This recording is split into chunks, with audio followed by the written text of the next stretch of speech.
They didn't all choose to die. Some volunteered for dangerous experiments. Some made fatal mistakes. Others were simply working before the dangers were fully understood. But their sacrifices changed science forever. Every accident taught us something.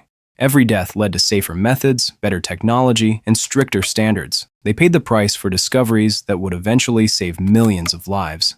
They died exploring the unknown, so the rest of us could live in a world that understands it. Jesse Lazear, the scientist who let yellow fever find him. In 1900, yellow fever was one of the most feared diseases in the world. Thousands of people were dying, but doctors still didn't know exactly how the disease was spreading. Jesse Lazear, an American physician, traveled to Cuba with a team of researchers to find the answer. Their theory was simple. Mosquitoes might be carrying the disease, but proving it was another matter. Lazear and his colleagues allowed mosquitoes that had fed on infected patients to bite volunteers. Lazear himself participated in the research.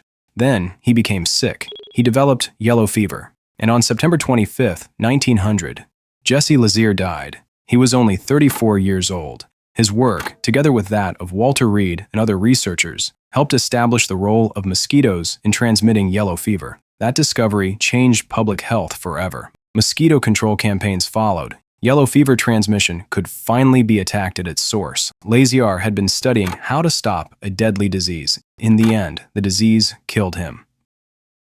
Harry Daghlian, the first victim of the Demon Core, August 21, 1945, Los Alamos, New Mexico. Harry Daghlian was working with a plutonium core. His experiment involved placing neutron-reflecting blocks around the core to study how close the material could get to a critical state. Then something went wrong. One of the blocks accidentally slipped into position. The plutonium suddenly approached criticality. A burst of radiation hit Daghlian. He immediately removed the block with his hands, stopping the reaction. But the damage had already been done. He had received a lethal radiation dose. Over the next 25 days, his condition deteriorated. He suffered severe radiation poisoning.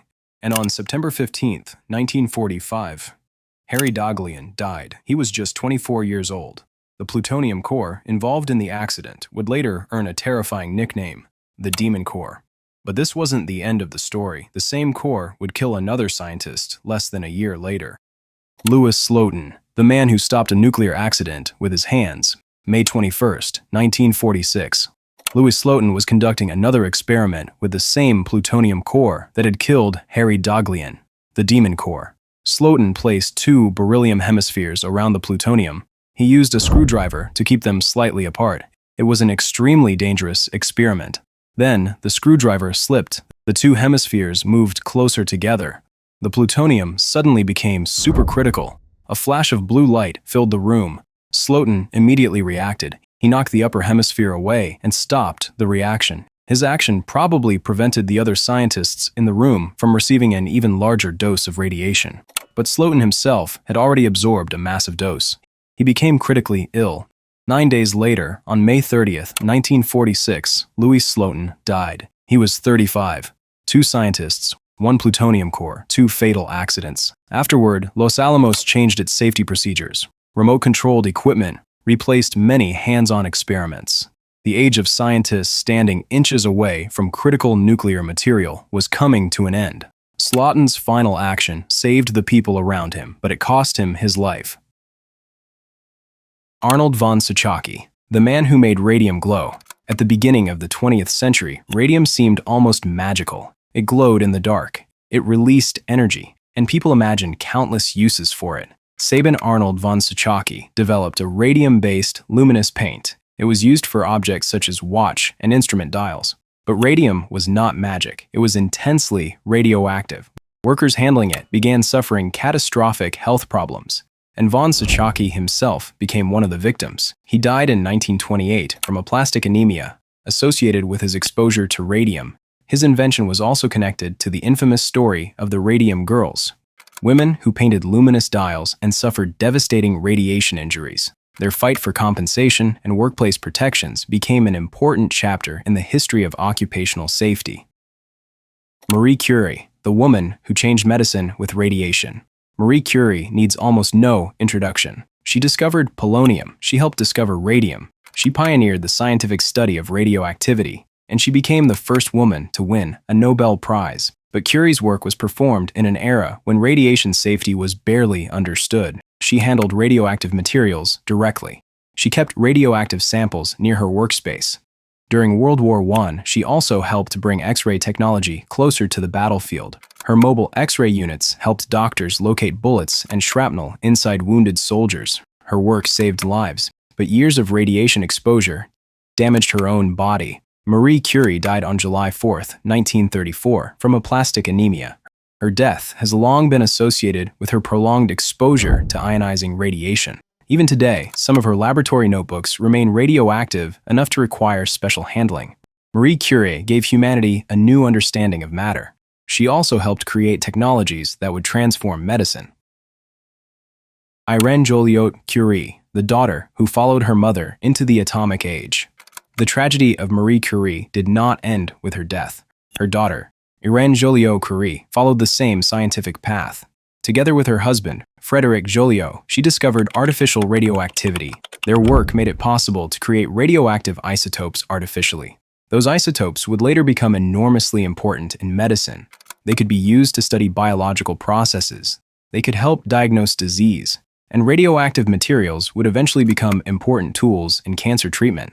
But Irène spent years working with radiation. She also worked with X-ray technology during World War I. Like her mother, she was exposed repeatedly over the course of her career. In 1956, Irène Joliot-Curie died from leukemia. She was 58. A generation earlier, her mother had died after a lifetime of radiation exposure. Now the daughter was gone too.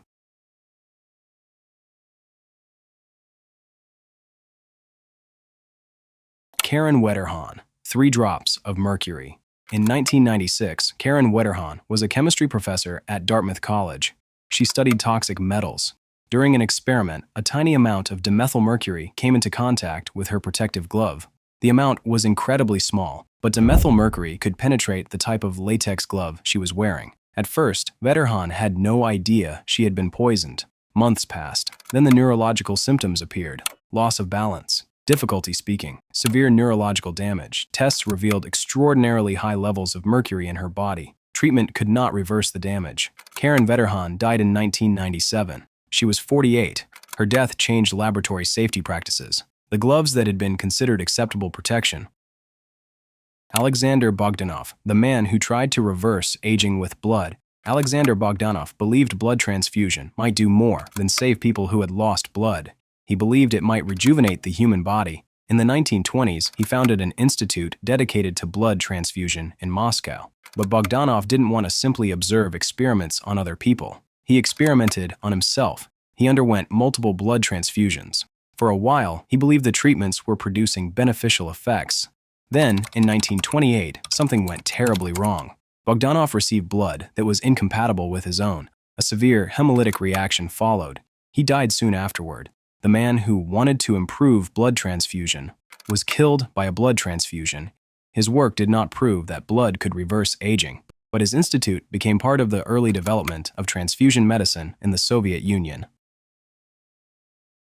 Georg Wilhelm Richmann, killed by the force he was trying to understand. In the 18th century, lightning was still poorly understood. Georg Wilhelm Richmann wanted to measure atmospheric electricity. He built an electrical apparatus designed to detect and study electrical charges in the atmosphere. Then, in 1753, during a thunderstorm in St. Petersburg, Richmann returned to inspect the equipment. He approached the apparatus, and lightning struck. A powerful electrical discharge passed through the room. Richmann was killed instantly. He had been trying to understand one of nature's most powerful forces. Instead, that force killed him. His death became one of the earliest recorded fatalities associated with scientific experiments involving atmospheric electricity. Daniel Alcides Carrion, the man who injected disease into himself. In 1885, doctors in Peru were struggling with a mysterious disease. Some patients developed severe fever and anemia. Others developed strange skin lesions. Were these 2 different diseases? Or were they actually 2 stages of the same infection? Daniel Alcides Carrion was a young Peruvian medical student determined to find out, and he chose an extraordinary way to test the theory. He took material from a patient's lesion and deliberately introduced it into his own body. At first, Carrion carefully documented his symptoms, but several weeks later, he became seriously ill. The fever came, then severe anemia, then his condition deteriorated rapidly. On October 5, 1885, Carrion died. He was only 28 years old. His experiment helped demonstrate that the two seemingly different conditions were connected. The disease is now associated with the bacterium Bartonella bacilliformis. Today, Carrion is remembered in Peru as a martyr of medicine. He didn't simply study the disease, he turned his own body into the laboratory. Clarence Daly, the man who didn't know X-rays could kill him. In 1895, Wilhelm Röntgen discovered X-rays. The scientific world was fascinated. For the first time, doctors could see inside the human body without surgery. But there was a problem. Nobody fully understood what X-rays were doing to the people operating the machines. Clarence Daly worked as an assistant to Thomas Edison. He spent long periods working with X-ray equipment. At first, the damage looked minor. Burns appeared on his hands. Then the injuries became worse. His fingers began to deteriorate. Doctors performed multiple surgeries, but the damage continued. Eventually, Daly developed cancer. He died in 1904. He was around 39 years old. Daly became one of the earliest known victims of radiation-related injury. Elizabeth Fleischmann Aschheim, the woman who helped build X-ray medicine, was one of the early pioneers of medical X-rays. At the beginning of the 20th century, X-ray technology was still primitive. There were no modern radiation shields, no sophisticated dosimeters, and no full understanding of cumulative radiation exposure. Fleischmann Aschheim worked directly with X-ray equipment. She helped doctors use this new technology to see inside the human body. But repeated exposure eventually damaged her health. She developed severe radiation-related injuries. And in 1905, she died at only 38 years old.